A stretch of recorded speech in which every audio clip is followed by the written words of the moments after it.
Yeah. The Siena Research Institute does a monthly New York State Consumer Confidence Index, and that allows us to compare New York State directly to the nation. Every quarter we do it by the 9 major regions in New York, so we can see which sections of New York are doing better than the others. This is for the second quarter of 2010.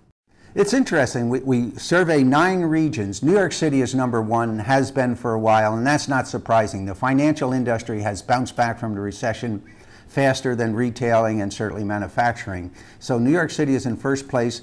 Binghamton is last place. Here in Albany, we're in 4th place. New York City, number 1, obviously. Rochester made a nice jump. They're number 2, and Long Island is number 3. Our index has a current component and a future component. Interesting, fascinating figures here. Of the 9 regions in the current component, 8 of them are up, and New York City is unchanged. That's kind of startling. And on the flip side, when we look at the future part, 8 are down, and only 1 is up, Rochester. So it's really fascinating, and a big difference between current and future. The current index numbers are all up in the high 60s, low 70s. When we look at the future index numbers, they're in the 40s and 50s. So there's a big difference between what people think about today and what they think about tomorrow. This is an index number, it's not a percent. About 75 in the index number is kind of a break-even point between optimism and pessimism. So all our numbers are on the pessimistic side right now. There's New York City, for instance, is slightly over in their future index, but by and large, all our numbers are below what we call the break-even point.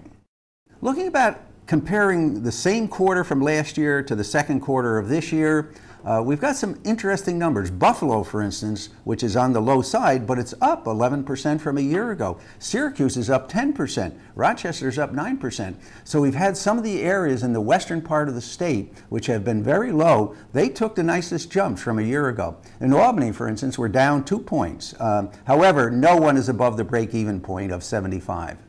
When we look at buying plans for major items such as cars, computers, furniture, homes, home improvement, very mixed. Okay, we look at 45 different areas. 26 of those are up, 19 are down. So it's kind of mixed, but certainly a little bit of good news there that people are thinking of buying a little bit. One of the interesting things is people say it's a great time to buy if I had the money. All right, so there are great deals out there and people are aware of it, but they're worried and they don't have the money, so they're not really spending at this stage.